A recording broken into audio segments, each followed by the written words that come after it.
for joining us. As I mentioned, we are simultaneously translating tonight's presentation into Spanish. If you need the Spanish interpretation, you can click the globe at the bottom, and we thank our interpreter for being here with us this evening. Tonight's presentation is titled The Interaction Between Disability and DEI Initiatives. Tonight's presentation is a part of the Marin County Inclusion Inspiration Series, which is a co-partnered series of workshops between Dedication to Special Education and Changing Perspectives. For those of you who don't know me, my name is Sam Drazin. I am a former elementary educator. In addition to that, I now have the pleasure of acting as the founder and executive director of Changing Perspectives.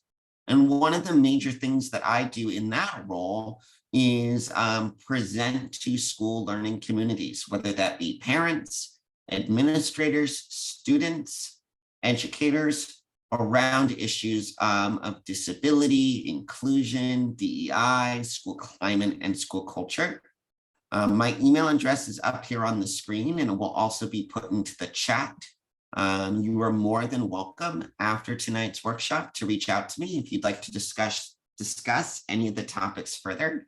And if you prefer to connect through social media, you are more than welcome to do that as well. I am joined on tonight's call with my colleague, Hannah Christensen from Changing Perspectives.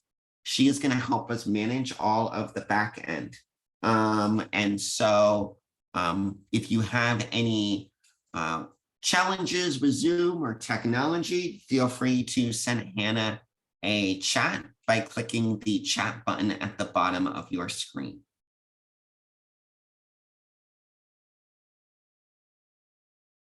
A little bit more about Changing Perspectives and who we are. We are an educational nonprofit organization. Our focus of our work is really developing partnerships and collaborative relationships with schools and districts and other organizations in the space. And in that work, we support them through social emotional learning and helping schools and learning communities really think about how do we create more inclusive and equitable learning communities, recognizing that inclusion supports everybody, even though we kind of take it through the lens of students with disabilities. The way that we do our work is really in a few different ways. One, we provide schools access to curriculum resources. We also provide schools opportunities to engage with us in educator professional development.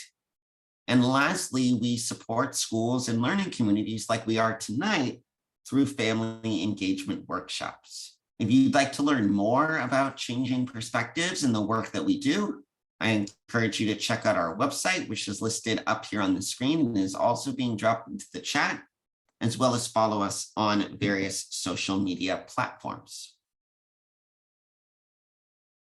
I'm now going to turn it over to Alicia from Dedication to Special Education to tell you a little bit more about DSE, the work that they do, and this particular partnership through the Marin County Inclusion Inspiration Series. Thank you, Sam. Good evening, everyone. I'm Alicia Incho-Ogier, and I'm the co-chair of Dedication to Special Education. Dedication to Special Education, or DSE, as we are known, is an all-volunteer organization committed to enhancing the quality of special education in Marin County and connecting families, educators, and the community. Next slide, thank you. So what is the Marin County Inclusion Inspiration Series? Well, this is year 2 of the Marin County Inclusion Inspiration Series, and it is a set of 4 live community online workshops that are going to be geared towards supporting educators, administrators, and parents here in Marin in increasing their knowledge, understanding, and perspectives on the value and application of the inclusion of students with disabilities. And tonight's workshop, as Sam mentioned, was the interaction between disability and DEI, or diversity, equity, and inclusion. And This is such an important topic to be discussing with all the DEI work that's going on. And I personally have been so impressed by that work that's taking place here in Marin County. It's taking place at so many schools here over the past couple of years. And as a woman of color raising biracial children here in Marin, I really do appreciate the work that's being done around race and culture. But as the mother of a child with a disability, I've been so disappointed that the inclusion of students with disabilities has largely been left out of that conversation. I believe that diversity, equity, and inclusion can and should encompass all of those things. So I'm really grateful to Sam and Changing Perspectives that we'll be able to talk about that tonight. Thank you. Go ahead, Sam. Thanks so much, Alicia.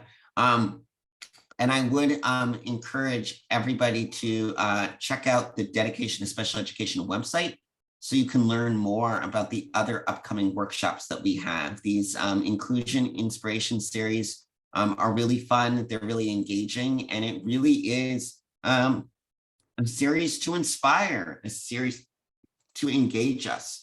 So as I work my way through tonight's presentation, please engage with us through the chat.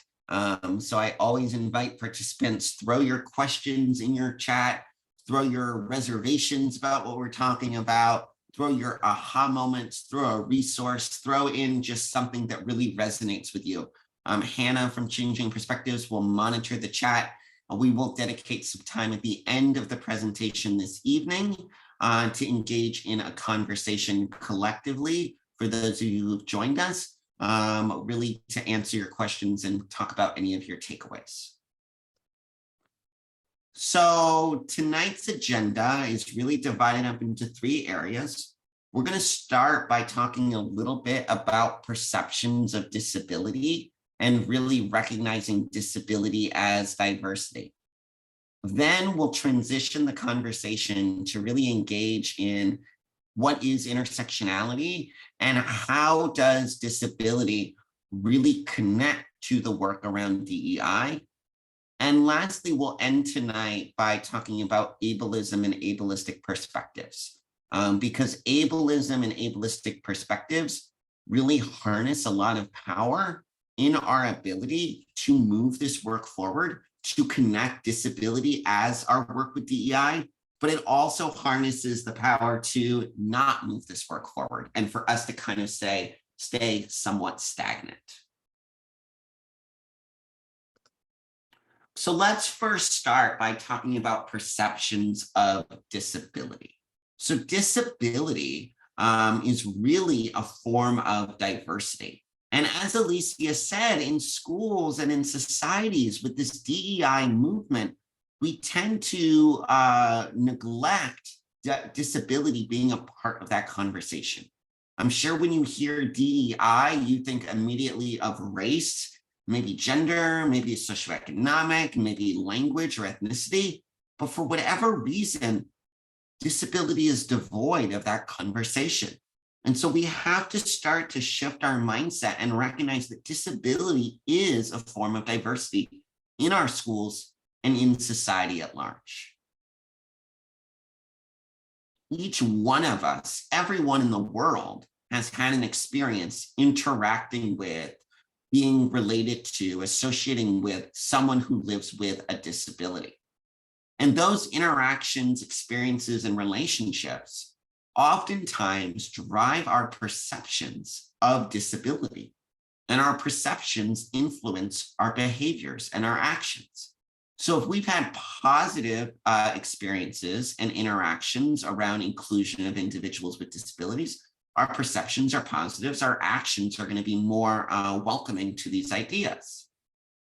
But if our interactions and experiences and relationships have been negative, then that's going to make us much more reserved in embracing this work. So we just have to really be mindful and recognize that perceptions play a huge role. Our perceptions are based on our past experiences, and perhaps perceptions are also going to influence action and behavior.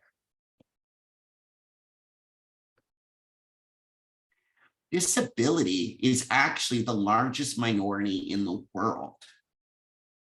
Individuals with disabilities are a part of all racial groups. They represent all genders, Individuals with disabilities come from all socioeconomic backgrounds. What's really unique about disability is it's really the only marginalized group that you could be born with or you could acquire later in life. Individuals with disabilities come from families of all structures. They represent individuals from all religious and ethnic backgrounds. So when we think about intersectionality, disability is really at the core, because individuals with disabilities also are a part of all these other marginalized groups. And when we think about DEI, that really is encompassing how do we create a more equitable and inclusive and acceptable society for anyone from a marginalized group. Now, when we think about disability, we need to unpack this a little bit more, because disabilities is such a range, such a spectrum. And we could think about disability into two areas: disabilities that I would call invisible and disabilities that I would call visible. When we think about invisible disabilities, we're thinking about disabilities that are not obvious at first glance when you look at someone on the outside. And oftentimes those sort of disabilities take a lot longer to fully empathize with because they're not obvious on the outside. So it takes relationship building and patience and time to really get to learn the person, recognize who they are as an individual, what are their strengths, what are their triggers, what are their challenges, and then how we accommodate those individuals. How does a system create accommodations in order for individuals with invisible disabilities to thrive, be independent, and be successful? Now, on the other side, I think this is what we often think about when we think about disability. We think about visible disabilities. So someone who might use a wheelchair or who have a mobility challenge, opposed to an invisible disability like someone with a learning disability. So with visible disabilities, they are obvious at first glance when you look at someone. It may be easy to create an accommodation, or someone without that disability may assume that they know what a person needs to accommodate because of what they see on the outside. So we have to be really careful about that, those assumptions that we make, that just because someone looks a certain way or moves a certain way, that they may need a specific accommodation. A visible disability could be born with or acquired later in life. So some individuals have learned from birth how to adapt to a disability, and others may be relearning as a result of an accident or illness. And lastly, we have to be very careful as a society that an individual with a disability's identity isn't fully defined by their disability. So again, when we think about disability, disability is in fact a form of diversity. It is the largest marginalized group in the world. And then within that group, there's these two potential categories of disability. I want to show you a short video clip here. It is about 20 seconds long. So if you're not paying attention, now is the time to pay attention. And it's a French advertisement. And in this video clip, they show what the world would be like if the world was designed for people with disabilities and people without disabilities were the minority. So kind of the polar opposite of the way our world is today, which is our world is designed for people without disabilities. As you watch this video clip, I encourage you to have your chat window open and engage with us tonight by typing into the chat things that you notice in the video that really stand out to you. It could be the way the individuals with disabilities are treating the individuals without. It could be the things that the individuals without disabilities are trying to accomplish and that they're struggling with.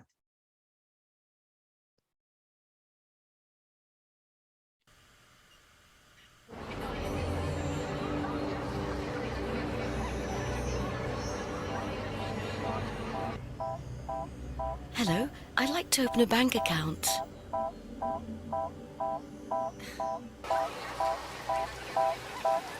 One is the loneliest number that you'll ever do. Two can be as bad as one. It's the loneliest number since the number one. Access for everyone. When your world lights up, EDF. So again, take a moment, open up the chat box. What did you notice in that video? What stood out to you?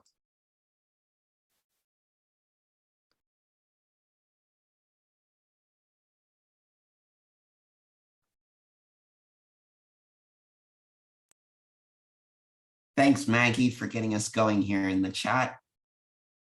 So some things that I noticed when I watched it is the woman walks into the bank and she wants to open a bank account and she's using her voice to talk to the teller, but the teller is communicating through sign language. The woman who is a little flustered, confused on the sidewalk, trying to ask for directions, but the individuals in wheelchairs are going by much faster than she's moving. The end of the video, the individual goes into a library to open up a book, assuming that the book would be written in words, but it was all written in Braille. Exactly. You might have noticed the height of the payphones. Obviously, this is a little dated. We don't have payphones anymore, but the height of the payphones were for someone who would be in a wheelchair opposed to someone not. There was a part in the video where there's a mom and a child, and they're pointing to someone who's a little bit different than them. And I really like this video because when we think about perceptions, we need to recognize our own lived experience and how that lived experience impacts our perceptions to this work.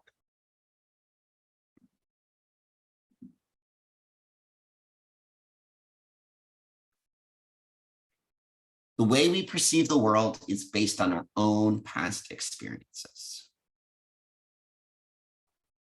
All right, so now that we've talked a little bit about disability as a form of diversity, disability is the largest minority in the world, and we've started to unpack disability into two areas, visible and invisible.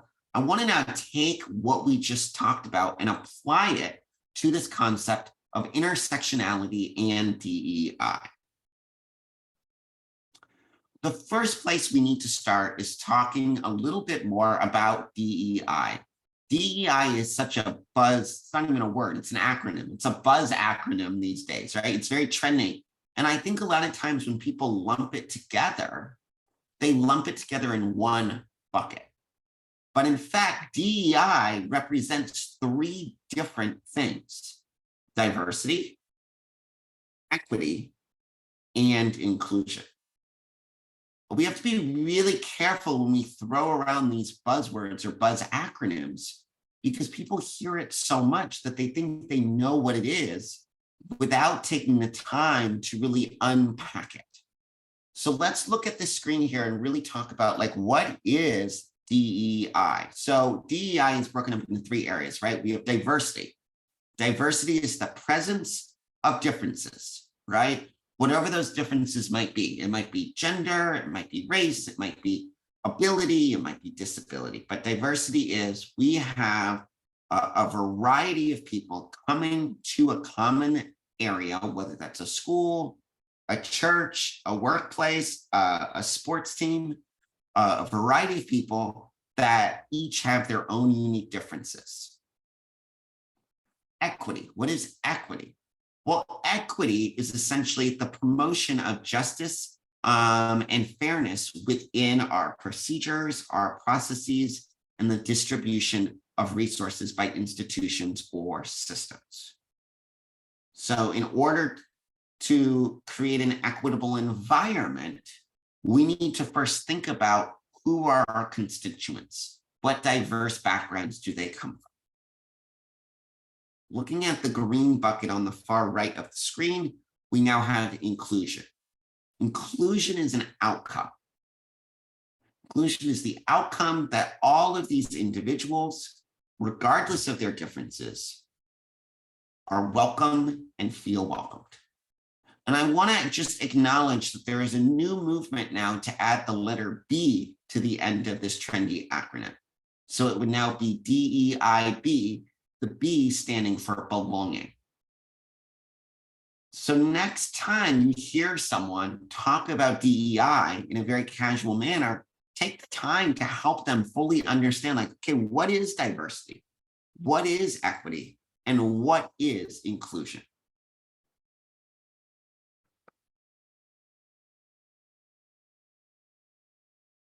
Here's a great quote I found that I thought just related to tonight's topic. Cultural patterns of oppression are not only interrelated, but are bound together and influenced by the intersectional systems of society.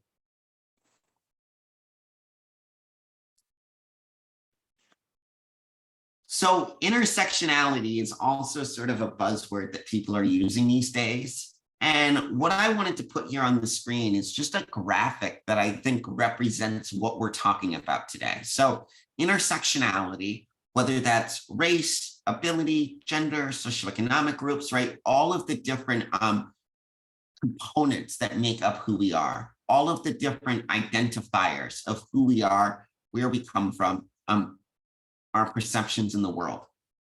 And then recognizing that diversity, equity, inclusion, in order for diversity, equity, inclusion to be successful, we have to acknowledge the intersectionalities of the people that are coming to the table, right? So when we think about diversity, it's not just a person with a disability, it's a person with a disability, and we also need to consider what is their race, what is their gender, what is their cultural background, what socioeconomic group are they coming from? And then ableism, I believe, is one of the cornerstones that connects this concept of disability to these greater ideas around DEI. So with that, let's talk a little bit about ableism. As you can see tonight, I'm taking us through an intentional sort of web here where we started with what is diversity, what is disability as a form of diversity? From there, we then went to what is DEI, this concept of diversity, differences, equity, equal opportunities, procedures, systems, resources, inclusion, that authentic sense of welcoming and belonging. But ableism is what is going to tie this all together for us this evening in this conversation specific to disability's connection to the DEI movement. So to get us started on this, I'm going to show us another short video clip. This is a snippet from the ABC sitcom Speechless that was on a couple years ago. If you haven't checked it out, I would highly recommend it. It's the story of a family who has 3 kids, and their eldest son lives with cerebral palsy. And so this video clip is the first day of school. They are bringing their eldest son with cerebral palsy to school. And as I show you this clip, feel free to drop in the chat why you think I chose this clip to get the conversation started around ableism. Let's go to school, shall we? Where's the wheelchair ramp? A garbage ramp? It's not just a garbage ramp. No, it's a garbage and my son ramp. Okay, crash course in basic human dignity. Let's play a little game I like to call trash or person. Are you Dr. Miller? Trash, are you a person? You're a person, Dr. Miller. Of course, I am. Of course you're a person. Oh, doctor. So again, take a moment, drop into the chat, why do you think I chose that video as a brief representation of ableism?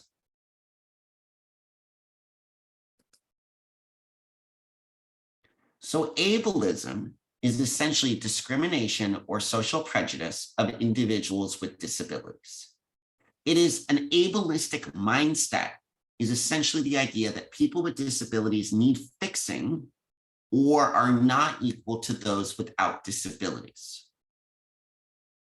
So it is discrimination, social prejudice, and again, this concept that in order for someone to be equal to, we need to get rid of their disability. We need to fix them. We need to change them.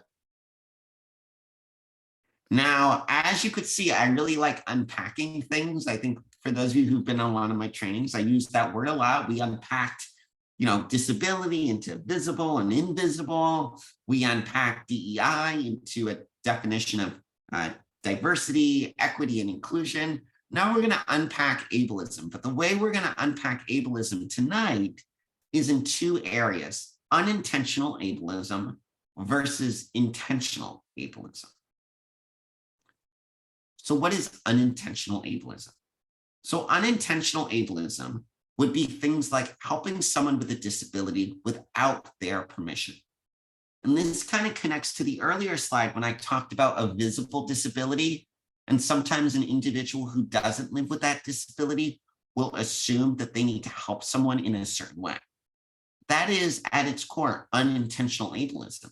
It's coming from a good place, but it could be perceived as unintentionally ableistic. So if someone has a mobility challenge and you and someone who doesn't runs to grab the door to hold the door open, that could be unintentionally ableistic, rather than saying, could I get the door for you? Would you like me to get the door for you? Using the R word in a joke, the R word being retard or retarded.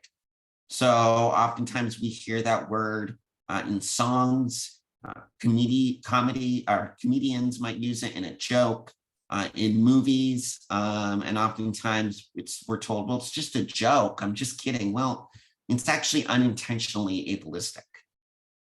The other thing is lack of disability representation in the media. If we think about movies, if we think about films, if we think about TV shows, music, etc., the fact that there are much fewer actors, actresses, celebrities who live with disabilities compared to not could be at its core unintentional ableism.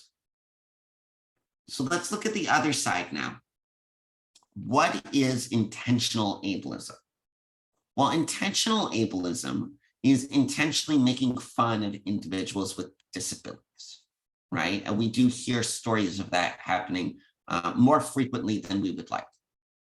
Intentional ableism is also forced integration and or forced segregation.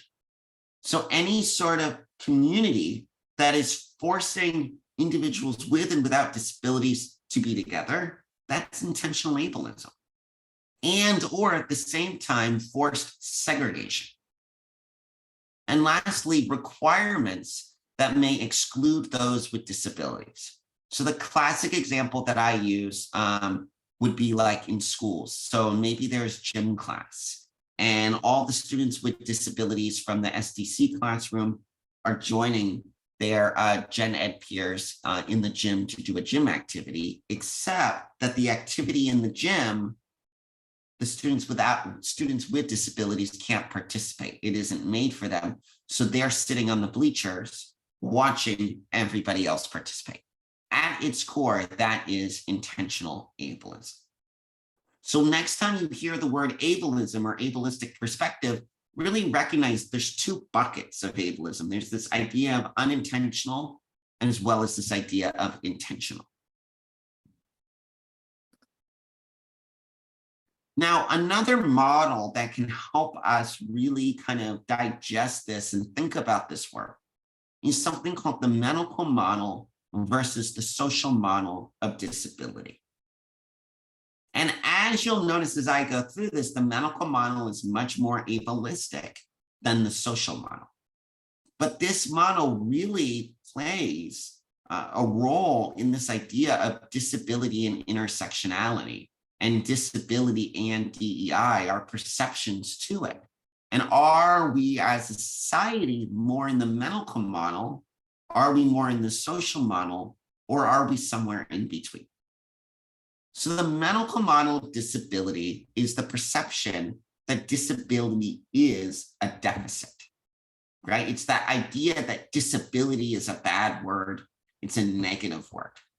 So the medical model views disability as a deficit. And when we view something as bad or a deficit, what it does societally is it actually cultivates a sense of shame and or pity about someone who lives with that disability. the medical model is built on the physical medical model, right? Like if you're sick, you go to the doctor, you get fixed, you're not sick anymore, success, right? So the medical model is that same sort of idea, which is that individuals with disability need fixing, and that the focus is on cures or treatments. And again, it goes back to ableism, right? The root of the problem is that people with disabilities need fixing in order to be equal to the others. And so this medical model focuses on individuals with a disability being a problem, and that the focus of our work should be, how do we fix them, change them so they're like those without disabilities. Now, the social model is kind of the opposite and is definitely more anti-ableistic. The social model is not focused on looking at the individual with the disability as the problem, but taking a step back and looking at our society as a problem. And this goes to that video that I showed you earlier, where it showed how the world was designed for individuals without disabilities, or with disabilities rather than without. So it's taking a step back and it's saying, okay, let's look at our society. What could we do to change society to be more inclusive, to be more accessible to those with disabilities, opposed to how do we change an individual to fit them into this pre-made society? Within the social model, we take a look and consider, well, what are the social limits that people with disabilities face in our current model, our current communities, our current systems? And how can we recognize the social barriers that limit interactions for people with disabilities? So again, that kind of goes back to that gym example that I gave, right? The students came in, but the activity wasn't accessible to them. It was the social barrier, so they couldn't fully participate or interact.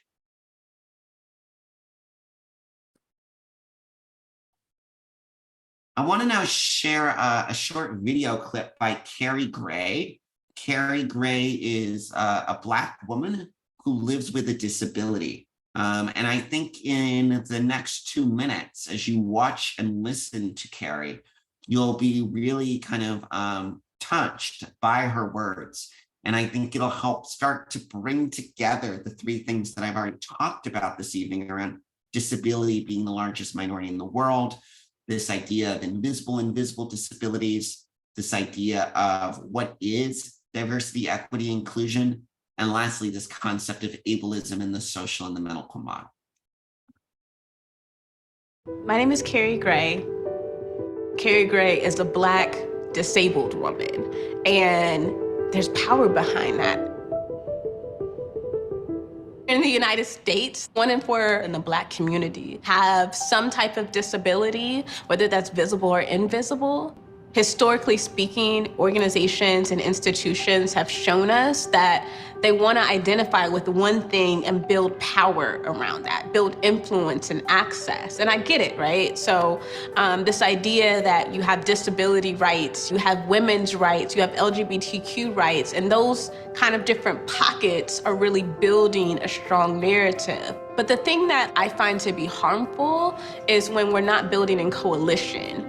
Because the reality is that you have people like myself who are Black, disabled, and women, and so many other things. And when you live at the intersections of all 3 of those, then you can't split your political and social dynamics between these different groups. It doesn't produce real results of freedom, and it doesn't produce real results of access to employment and other opportunities that you're looking for.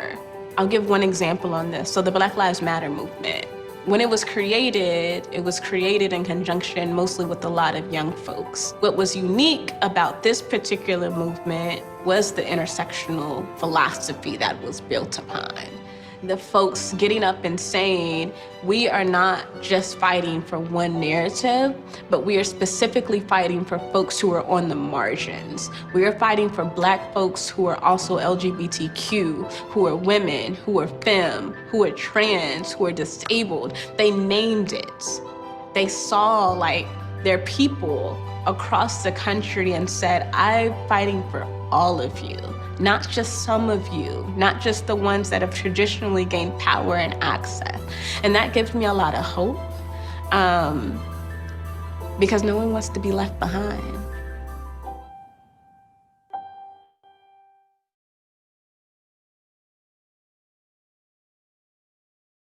My name is Carrie Gray. Where does that take us? Well, I think that takes us to something that I like to call an identity puzzle. If we imagine that each of us is divided up into different puzzle pieces, and for some of us, some pieces are all the same size, and for some of us, some pieces are bigger or smaller than others. But as Carrie explained, we need to name it. We need to move away from feeling shy or feeling uncertain about labeling and naming. Labeling and naming can be incredibly empowering if we do it in an empowering way, if we do it through a social lens, a social model lens, if we recognize that disability is diversity. So for me, as someone with a disability, I am a white male, I have a disability. What are the other pieces that make up my identity? Because when we think about DEI, oftentimes the difference, we're asking folks to just name one piece of their identity puzzle, right? What makes you different? Tell me one thing. Okay, it's my race, or okay, it's my disability. And then from that, we build a system around equity and inclusion, but just based on that one piece of their puzzle. And so we really need to open our lens. We need to open our mindsets and recognize that no, disability is everywhere. And those that live with disabilities are not just individuals with disabilities. They are individuals that have all their puzzle pieces, and their puzzle pieces vary by person to person to person. And so when we have that mindset and we recognize those points of intersection, it helps us create systems and processes and push the status quo to ensure that we are representing diversity fully, make sure that we're pushing for issues of equity that help all of our puzzle pieces be successful. And it helps us recognize that inclusion is everybody and all their pieces that they bring to the table or their community. So with that, what I'd like to do is stop the screen share and open this up to a conversation with those of you who are here this evening. So in an effort to kind of keep this a safe place, because I recognize the vulnerability with some of this conversation, we're going to stop the recording here for a moment. If you'd like to participate, there's a few different ways you can do so.